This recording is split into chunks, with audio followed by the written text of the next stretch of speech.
Assalamualaikum warahmatullahi wabarakatuh. Waalaikumsalam warahmatullahi wabarakatuh. Alhamdulillahirabbil alamin. Allahumma shalli ala sayyidina Muhammadin wa ala ali sayyidina Muhammad. Amma ba'du fa ya ibadallah, usikum wa nafsi bi taqwallahi wa ta'atihi faqad faza al-muttaqun. Ittaqullaha haqqa tuqatih wa la tamutunna illa wa antum muslimun. Wa idza quri'al Qur'an fastami'u lahu wa ansitu la'allakum turhamun. A'udzu billahi as-sami'il 'alim minasy syaithanir rajim. Bismillahirrahmanirrahim. Ya ayyuhalladzina amanu kutiba 'alaikumus syiyamu kama kutiba 'alal ladzina min qablikum la'allakum tattaqun. Wa qala Nabi sallallahu alaihi wasallam, man shoma ramadhana imanan wa ihtisaban ghufira lahu ma taqaddama min dhanbi. Sadaqallahul adzim wa sadaqa rasuluhun nabiyul hadiyul karim. Wa nahnu ala dzalika minasyahidin wasyakirin walhamdulillahi rabbil alamin. Masyaallah muslimin wa subhanal mu'minin jamaah sunnah tarawih Masjid Al-Azhar semoga syariat dan dimuliakan Allah Subhanahu wa taala. Puji serta syukur yang kita panjatkan kepada Allah Subhanahu wa taala yang Maha Ghafur. Salawat dan salam ambiya berlimpah curahkan kehadiran junjungan kita habibana wa nabiyyana wa maulana Muhammad sallallahu alaihi wasallam kepada segenap para sahabatnya dan kita selaku umat yang senantiasa mengharapkan dan mudah-mudahan selalu mendapatkan syafa'atul uzma fid dunya wal akhirah amin ya rabbal alamin. Masyaallah muslimin wa subhanal mu'minin jamaah sunnah tarawih yang dirahmati dan dimuliakan Allah Subhanahu wa taala. Alhamdulillah pada kesempatan malam ini kita memasuki di malam yang ke-12 di bulan Ramadan tahun ini. Yang mudah-mudahan dari rangkaian ibadah yang telah kita laksanakan baik yang wajib maupun yang sunnah dan yang akan kita kerjakan senantiasa diterima dan dapatkan ridho Allah Subhanahu wa taala. Amin. Masyaallah muslimin wa sallallahu rahimakumullah. Jadikan momentum Ramadan ini sebagai pembersih atau bersuci daripada hati dan membersihkan jiwa. Karena ini sebagai fasilitas yang Allah berikan kepada kita, di mana kita terlahir ke alam dunia dahulu dalam keadaan bersih, dan alangkah indahnya di saat kita nanti kembali pun dalam keadaan bersih. Karena inilah pada hakikatnya keinginan setiap manusia. Jangankan yang beragama Islam, jangankan yang beriman, di luar agama Islam pun kadang mereka berkata, semuanya ingin hidupnya nanti kelak setelah kehidupan di dunia ini melewati pintu kematian, hidup yang kekal yang abadi, mereka hidup ingin di alam surga. Betul. Jangankan yang Islam, di dalam Islam pun demikian. Jangankan yang iman, yang tidak iman pun demikian. Jangankan yang rajin ibadah, yang ibadah kadang-kadang pun demikian. Bahkan yang tidak pernah ibadah pun, yang kalau ditawarkan untuk masuk neraka tetap mau, tetap inginnya di dalam surga. Begitu mudah, karena memang terlalu indah tempat ini, yang diinginkan serta dirindukan oleh setiap umat manusia, dan memang pantas untuk kita minta kepada Allah Subhanahu wa taala.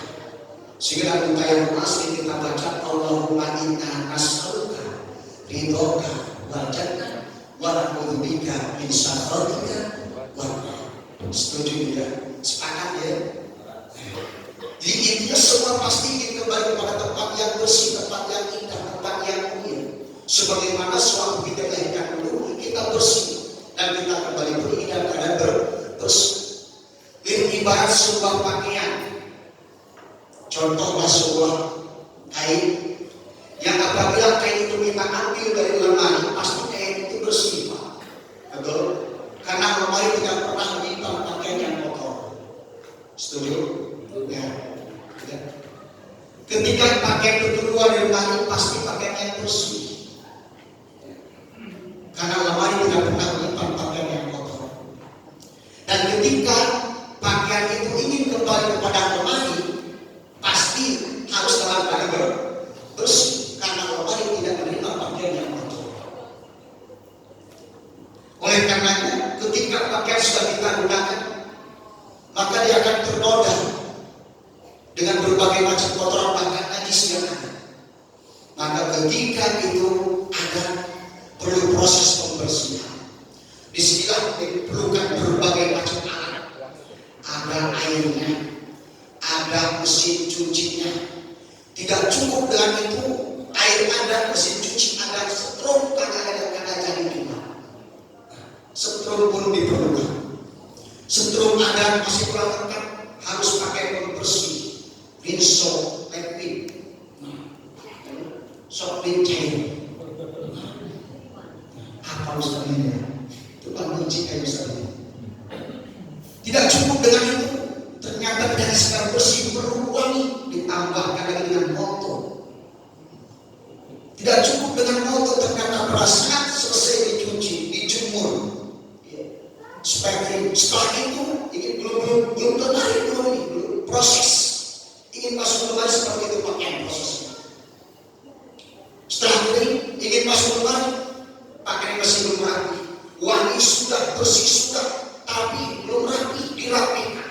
Digosoklah pula pakaian itu. Setelah digosok, masih juga tidak tercium wangi motor tadi pada saat cuci. Disemprot ke ini, betul? Langsung luar biasa. Ditata nih. Ini kaji sederhana tapi masuk akal sama. Gak usah tinggi-tinggi kita kaji ini saja lah. Karena memang ini yang kita butuhkan. Masya Allah. Setelah itu baru dilipat dengan kaki, ditumpuk, dipisahkan. Ya dipisahkan. Yang bagian dalam khusus, yang tangan panjang bagi tangan panjang khusus, yang kain sarung khusus, yang kamis dengan betul, masuk ke demikian. Maka pantas nanti di sana pun ada yang tempat berbeda-beda, ada yang masuk pintos, ada yang masuk aden, ada yang masuk kaki. Nah, beda-beda tuh. Ya, nggak sebanyak kesempatan pintos sudah. Lah model kita ini dapat di emperan itu untung banget. Model kita ini yang ibadah kita tahu betul dengan kualitas ibadah kita. Kita tahu betul dengan sedekah kita tahu betul dengan zakat kita tahu betul dengan kualitas puasa kita dapat emper menghadap Alhamdulillah. Masuk, tapi jangan ditempel ya, jangan ditempel. Tapi minta yang firdaus, insya Allah.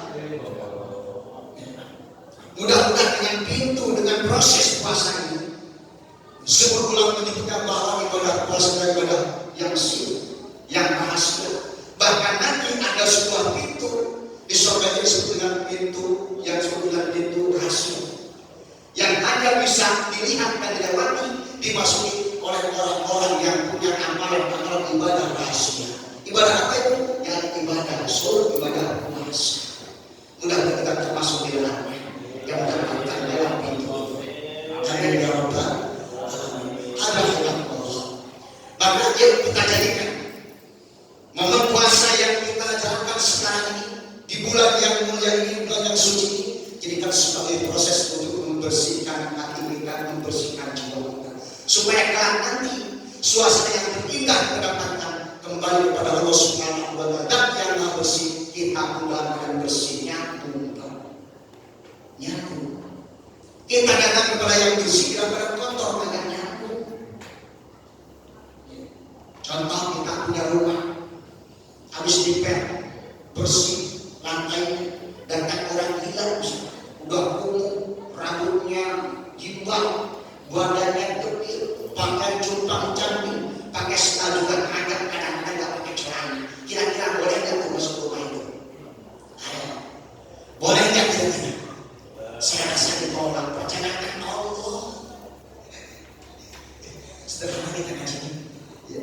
Jangankan Allah, kita yang masih sama-sama makhluk Allah sampai sedemikian rupa kita. Ternyata kita butuh ini. Oh, orang kayak gini kan hanya tidur di sofa, kalau di sofa dikasih dengan jijik banget. Allah, hadapan Allah. Khawatir kalau momen Ramadan ini kita lewatkan begitu saja.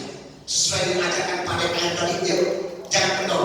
Kita tingkatkan terus semangat ibadah, isi tingkat Ramadan dengan maksimal. Supaya apa? Supaya dapatkan ampunan Allah Subhanahu wa Ta'ala. Karena sebagai fasilitas buat kita untuk mendapatkan dan meraih maghfirah Allah Subhanahu wa Ta'ala, untuk meraih ampunan Allah Subhanahu wa Ta'ala. Kalau Ramadan ini kita lewatkan begitu saja, belum tentu tahun depan bisa kita bertemu dengan Ramadan lagi, belum tentu. Ya, enggak menjamin. Urusan bisa ketemu dengan Ramadan, urusan umur, urusan usia. Sedangkan usia semuanya sudah dibatasi oleh Allah Subhanahu wa Ta'ala. Sudah dibagian, sudah ada bagian jatahnya masing-masing, ada kontraknya masing-masing. Tidak pandang tua ataupun muda. Kadang-kadang kakeknya yang dirawat di ruang ICU, cucunya yang mau nengok kakeknya yang digotong ke pemakaman gara-gara kecelakaan di jalan tol. Enggak tahu. Padahal dia tujuannya mau nengok kakeknya di rumah sakit yang ada di ruang ICU yang sudah tidak berdaya. Ternyata hitungan jam, hitungan menit, malah cucunya ini yang bawa buah, bawa duit dan sebagainya untuk nengok kakeknya ke rumah sakit yang digotong ke pemakaman, meninggal gara-gara terbilas kontainer di jalan. Ya kan? Enggak tahu gitu. Maka pantas dengan itulah idza jaa ajaluhum la yastakhiruna sa'atan wa la yastaqdimun. Ketika sudah tiba itu waktunya, tidak bisa ditunda sedetik pun, tidak bisa dimajukan sedetik pun.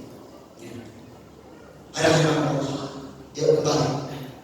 Khawatir jika Ramadan kita tidak dapatkan ampunan Allah Subhanahu wa Ta'ala, khawatir akan masuk ke dalam salah satu di antara golongan yang terdapat dalam doanya malaikat Jibril alaihissalam yang diaminkan oleh baginda Rasulullah sallallahu alaihi wasallam.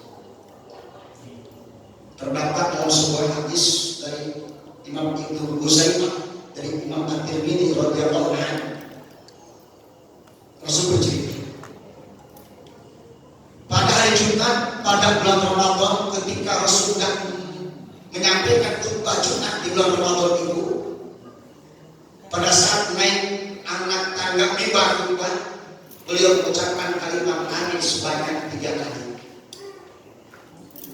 Naik anak tangga pertama amin, naik anak tangga kedua amin, naik anak tangga ketiga amin. Dari Jumat pada bulan Ramadan. Setelah Rasul sampaikan khutbah dan memimpin sholat Jumat selesai rangkaian ibadah yang dilaksanakan pada saat itu, sahabat bertanya, ya Rasul, kami mendengar dengan jelas bahwa ketika engkau masuk naik anak tangga mimbar tadi mengucapkan amin sebanyak 3 kali. Yang padahal di antara kami dan engkau ya Rasul tidak sedang berdoa kepada Allah. Lalu doa siapa ya Rasul yang engkau aminkan? Rasul menjawab, kata Rasul, wahai para sahabatku, ketahuilah bahwa hari Jumat ini di bulan Ramadan ini Allah Subhanahu wa Ta'ala utus Jibril untuk turun ke bumi. Lalu Jibril berdoa kepada Allah Subhanahu wa Ta'ala dalam doanya, aku yang diminta untuk mengaminkannya. Masya Allah, doa mustajab. Gak mungkin lagi doa.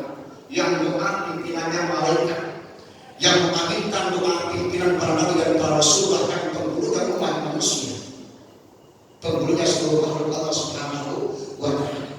Ini kira-kira ini doa ditolak atau diterima? Doa pasti diterima, yakin. Nah kalau doa kita kadang-kadang ya bisa ditolak, bisa diterima. Kalau bisa ditelalu, mulut kemana yang dibaca apa tidak kemana. Doa malaikat yang mengaminkan Rasul, doanya begini, kata Jibril, ya Allah, celaka bagi orang yang ketika hidupnya diberikan kesempatan bertemu dan hidup di bulan Ramadan, diberikan kesempatan oleh Allah Subhanahu wa Ta'ala namun pada saat Ramadan berlalu, Ramadan selesai, dosa-dosa yang belum diampuni oleh Allah Subhanahu wa Ta'ala akan ada di pintu. Maka di awal ini saya sampaikan seperti ini. Khawatir kita masuk golongan yang ini. Khawatir. Selesai Ramadan tidak diampuni dosa-dosanya. Kenapa? Dia siang hari tidak puasa. Karena salah satu proses untuk bisa mendapatkan ampunan Allah Subhanahu wa Ta'ala, dimaafkannya kesalahan, dibersihkannya dosa, salah satunya man shoma ramadhana imanan wa ihtisaban ghufira lahu ma taqaddama min dhanbi. Siapa orang yang berpuasa di bulan Ramadan dengan dasar iman dan ikhlas kepada Allah Subhanahu wa Ta'ala, Allah akan ampunkan dosa-dosa yang telah lalu. Fasilitasnya satu. Dengan puasa insya Allah yakin pasti dosa kita diampunkan Allah Subhanahu wa Ta'ala. Tidak puasa jangan harap untuk mendapatkan ampunan Allah. Ini. Yang kedua, man qama ramadhana imanan wa ihtisaban ghufira lahu ma taqaddama min dhanbi. Siapa orang yang mengadakan, yang mendirikan, yang menghidupkan malam-malam di bulan Ramadan, yakin kata Rasul, Allah akan ampunkan dosa-dosa yang lalu. Satu dengan puasa, malamnya dengan ibadah yang ibadah dilaksanakan. Dari mulai kita salat tarawih Isya, disambung dengan fardunya Isya, disambung dengan ba'diyahnya Isya, disambung dengan qiyamul lailnya salat tarawih ini. Yang tidak ada salat sunnah di bulan-bulan yang lain, hanya ada di bulan Ramadan saja salat sunnah tarawih. Ini walaupun sunnah istimewa luar biasa. Maka sangat rugi jika kita lewatkan, kita tinggalkan, jangankan beberapa malam, satu malam saja mestinya kita merasa rugi. Karena belum tentu kita bulan besok bisa tarawih lagi. Karena bulan Syawal tidak ada sholat tarawih. Siapa yang bukan bulan Syawal rajin banget? Ya Allah sederhana kita ini luar biasa. Yuk, mari jangan tinggalkan. Kedua, ketika kita melaksanakan ibadah sunnahnya di malam Ramadan ini, bagian pada proses untuk membersihkan diri kita dan hati dari dosa-dosa yang pernah kita lakukan. Yang ketiga, wa bil ashari yastaghfirun, kata ulama. Dan pada waktu ashar, pada waktu sahur, ternyata kalau sahur bukan untuk sekedar makan doang, untuk sekedar makan saja dengan hidangan yang serba enak dan serba indah, disiapkan berbagai macam rupa makanan enak, tugas itu. Tapi yang kedua itu wabil ashadu yastaghfiru, raihlah ampunan Allah di situ. Sebelum kita makan sahur, kita sholat tahajud terlebih dahulu. Sahur yang terasa nikmat. Apalagi kalau mandi itu rindu jam 3 udah mandi itu, masya Allah nikmat. Ya. Awal muda, benar ini. Wajahnya cakep-cakep, ganteng-ganteng, bersih-bersih kayak jamaah akas ini. Masya Allah. Lihat ini wajah-wajah ahli surga semua. Terus tak bisa tahu sih, kelihatan wajahnya. Jadi salah satu ciri ahli surga itu kelihatan wajahnya. Ya bagaimana mau masuk surga kalau wajahnya kelihatan? Aduh hebat. Ternyata itu yang disediakan. Wa bil ashari ya sebagai pada waktu sahur. Carilah, raihlah, dapatkanlah ampunan Allah di situ. Bukan sekadar untuk mengenyangkan perut saja. Sholat tahajud kita, sholat taubat kita, karena witirnya sudah tidak usah witir lagi. Cukup tahajudnya dengan cukup taubatnya saja. Apapun sunnah-sunnah yang lainnya Allah lengkapi. Atau kalau sempat sampai nunggu waktu subuh baca Al-Quran, alhamdulillah, masya Allah, ini proses. Macam cuci pakaian ada liquid, ada rinso, ada oil, ini macamnya. Anggaplah puasanya sebagai liquidnya, sebagai rinsonya, ya kan? Tahajudnya sebagai pewanginya, itu aja. Tinggal langsung ke dulu. Aja kita cukup dengan air kuah. Ada. Maka mudah-mudahan dengan rangkaian ibadah yang kita laksanakan, dengan terus semangat ini, insya Allah ampuni segala dosa-dosa kita. Sehingga kita kembali lagi berawal dan bersih. Amin ya rabbal alamin. Yang kedua, singkat Saya kembali ketika saya macam apa? Kalau udah ngomong ini enak Pak. Tapi kalau zaman nanti hidup ini zaman apa ya? Dia zaman hidup ini dia responnya ada gitu. Ada engine pasti gitu ya. Di satu generasi ini. Senyuman bapak-bapak gua saya ini luar biasa, kebahagiaan gua saya. Alangkah tidak enaknya saya kalau saya ceramah bapak sudah kebahagiaan. Wah ini kayak ceramah saya diterima tapi itu beda rasanya, beda rasanya. Ada yang kedua, amin yang diucapkan Rasulullah SAW mengaminkan doa malaikat Jibril alaihissalam. Kata Jibril, ya Allah celaka bagi siapa? Bagi orang yang masih punya kedua orang tua yang masih hidup, ataupun salah satu di antara mereka yang ada dosa mereka dijadikan sebagai tiket untuk masuk surga Allah Subhanahu wa Ta'ala. Kenapa? Mereka tidak berbuat baik, tidak kurban, tidak patuh, tidak taat, alias dalam tanda kutip menjadi anak yang durhaka. Sangat rugi sekali jika orang yang masih punya kedua orang tua yang masih hidup, tapi dia tidak mendapatkan keridhaannya atas keridhaan orang tuanya, karena pada hakikatnya keridhaan orang tua adalah keridhaan Allah Subhanahu wa Ta'ala. Ridha Allah fi ridha walidayni wa sukhutullah fi sukhutullah. Jadi tiket yang kesekian keridhaan orang tua. Kalau orang tua redha kepada kita, Allah redha kepada kita. Kalau orang tua marah dan murka benci kepada kita, disitulah sesungguhnya kebencian dan murkanya Allah. Yang masih punya orang tua yang masih ada, yang kita bahagiakan mereka. Jadikan mereka sebagai raja dan ratu. Insya Allah kita akan mendapatkan kedudukan sebagai raja dan ratu di sisi Allah Subhanahu wa Ta'ala. Jangan kita sebagai pembantu. Ini kadang-kadang kebalik. Anak udah sukses kaya, orang tua bikin pembantu.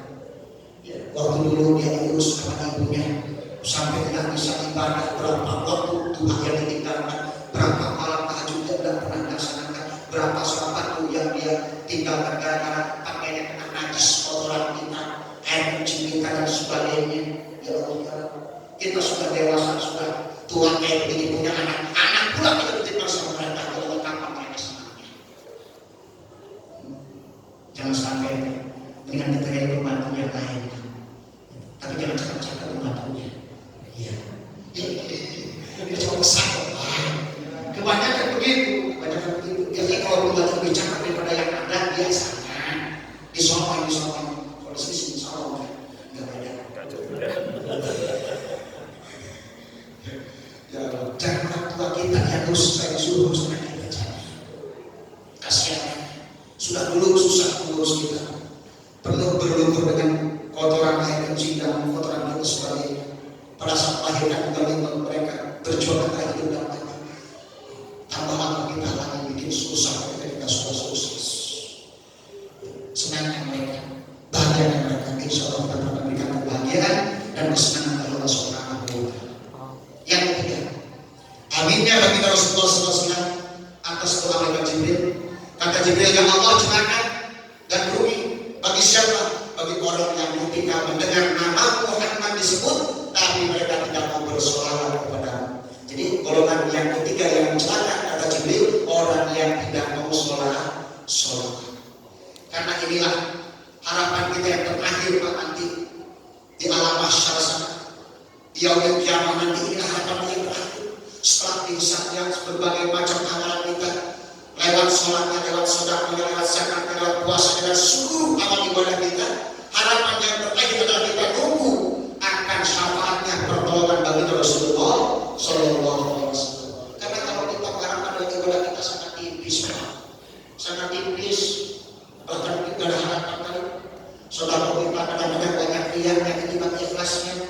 Zakat kita kadang-kadang dengan makan pakai beras yang 12.000, jika zakat beras puluhan. Masya Allah, ada yang itu asal-asalan. Belum lagi ya, kalau kita mengandalkan ibadah kita sangat tipis, maka yang paling harapan terakhir adalah syafaat Rasulullah, pertolongan Rasulullah. Apa lagi tadi? Inna awlan nasimi yaumal qiyamati aktaruhum salatan alaihi. Sesungguhnya orang yang pertama kali dekat bersama beliau di kiamat akan sholat adalah orang yang paling banyak bersolat.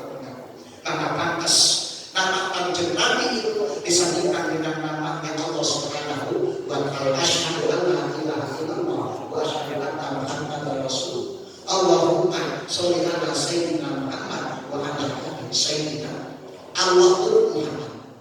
Kalau cuma asyhadu an la ilaha illallah tidak disambung dengan Allah Subhanahu wa Ta'ala Muhammad Rasul, batal syahadatnya. Ketika syahadatnya batal akidah, batal imannya. Ketika batal iman dan akidahnya, batal seluruh amal kebaikan amal kita. Mengenai sholat, mau pakai sayyidina silakan, tidak pakai sayyidina pun silakan, boleh kedua-duanya. Allahumma sholli ala Muhammad wa ala ali Muhammad, boleh. Allahumma sholli ala sayyidina Muhammad wa ala ali sayyidina Muhammad, boleh. Pakai sayyidina boleh, enggak pakai sayyidina pun boleh. Yang tidak boleh itu tanpa sayyidina. Yang tidak boleh tanpa sayyidina. Bagaimana Ustaz begini? Allahumma sholli ala tanpa sayyidina Muhammad. Nah itu kan itu nggak boleh. Ayo, mudah-mudahan dengan ini kita bukan hanya sekarang ngaku sebagai umat Rasulullah, tapi nanti Rasul yang ngaku kita sebagai umatnya. Amin ya Rabbal. Macam kita sekarang ini kita ngaku, oh saya ini rakyat Indonesia. Kalau saya juga Pak Jokowi ngaku doang. Jokowi ngaku bukan nama kita sebagai rakyatnya. Contoh seperti itu Pak Kira. Presiden kita Jokowi, kok kita ngaku. Kita ngaku, belum tentu kita ngaku Pak Jokowi. Benar pas sebagai rakyatnya. Kalau mau benar kok kita lantarkan begitu kira-kira baru kira-kira ya itu sajalah orang tadi. Mudah-mudahan kita kasih kepada aku umat Kanjeng Nabi, tapi nanti Kanjeng Nabi yang mengaku kepada kita sebagai umatnya. Amin ya Rabbal alamin. Demikian kurang lebihnya saya mohon maaf lahir batin. Usikum ala Allah wassalamu